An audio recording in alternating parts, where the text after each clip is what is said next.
beautiful day. We're not scared. Come on. Come on. Please come on. Come on. So Ruby is a 7-year-old. She was diagnosed with spina bifida, and there's a lot of, they call it a snowflake condition because every person that has it is different based on their severities. And so you really don't know until they're born, but also as they grow older, you find out if they need more support also. So when she was born, she had the typical back closure and a shunt placed at that time at Children's. And we ended back up in the NICU for 3 months. And so it wasn't like we were just mourning spina bifida anymore. It was like, wow, we accepted that, but now what else is going on? And are we gonna get to take our baby home? We went home, flash forward, with oxygen, a feeding tube. All the things were taken away from us that we thought we had, on top of the spina bifida, the mobility, and it affects bowel and bladder, things like that. So we went home with all those extras 3 months later, and at that time, we decided we can either go down this deep, dark hole of why us, why her, or we can look for help.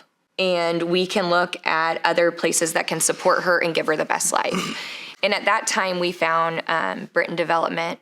And that's how we found you guys, Variety, because all the equipment there said Variety on it. And we just got the best support, we just felt like home there. People were like us. We realized, okay, we're not alone. There are other people who are living this life, and it can be beautiful. And flash forward to now in her journey. So Ruby does not have feeling below her knees, but she continues to walk. She does have a wheelchair that she's stubborn about using, but we're working on it. But she wants to walk, and she works on that daily. She continues to have surgeries. She's had over 40 surgeries, and 6 in the last year, and you just would never recognize by who she is daily that she goes through this. So. Ready and 1, 2, 3, 4. It's a hard knock life for us. It's a hard knock life for us. So the week she auditioned for Annie, literally 4 days before that, she was in the hospital with getting a blood transfusion. I just couldn't believe that she could perk up like that 4 days after that but that's where she just feels happy. We were like, we don't have to do this if it's too much. Yeah. She's like, no, I want to do it. And we're Yeah. like, okay. So. And so she's just a fighter. Yeah.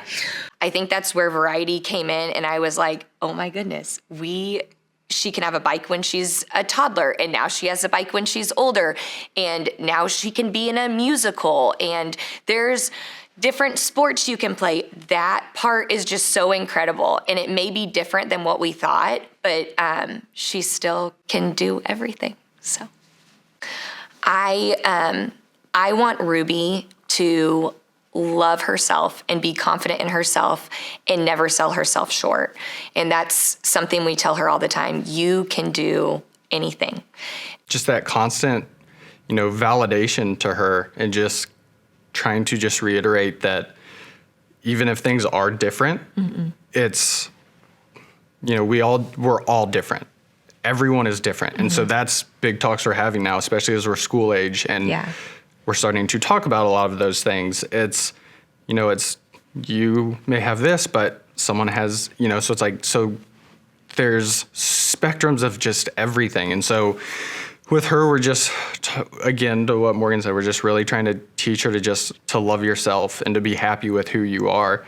And that's something that we all work on. Like, Everyone has I've never met someone that Yeah. doesn't. So it's disability or not, it's just so important. And so and we try to model that as well. I would tell a parent that just received a diagnosis to hold on, because the good days are coming, and to hold on to each other, to hold on to your faith, just to really know that you will not be stuck in this certain spot forever. Yeah, and you're not alone. Yeah.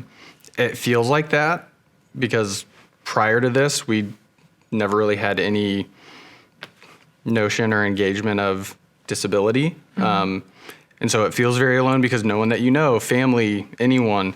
But then you do start to meet other families, and it feels so normal talking to them. But one of the most important things too of just from a spouse or partner or however that is I think just the constant open communication is so important. Yeah. I will say I used to not be a huge communicator. Shocking. But now that's also what has gotten us through it because you're going to hear so many different voices from so many different doctors or specialists, and you have to decide what's the best for your child. And I feel like that has made our relationship grow so much stronger. Just the constant communication that we've had about Ruby. And then now that's also just brought into our relationship of just, we have such an open and transparent communication that, because one of you might be high one day, one might be low. And so to be able to balance that out and know where the other one's at, because it's hard. Yeah. But it's beautiful, but it's Yeah. hard. And so communication, I just think has really helped us a lot. And I think just to the community, everyone is different. Just be loving and accepting to everyone you meet. We're all going through something you don't even know. Everyone's going through something. Yeah. And disability or not, we all have our baggage and we all have our stuff. And so, just being kind is such an easy thing to do.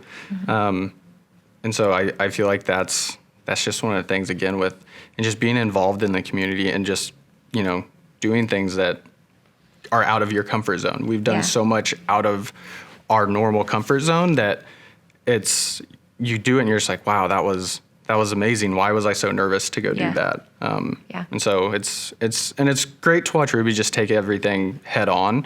I'm like, all right, she's 7 and she can do this. So like, why are we sitting here complaining about it? So yeah.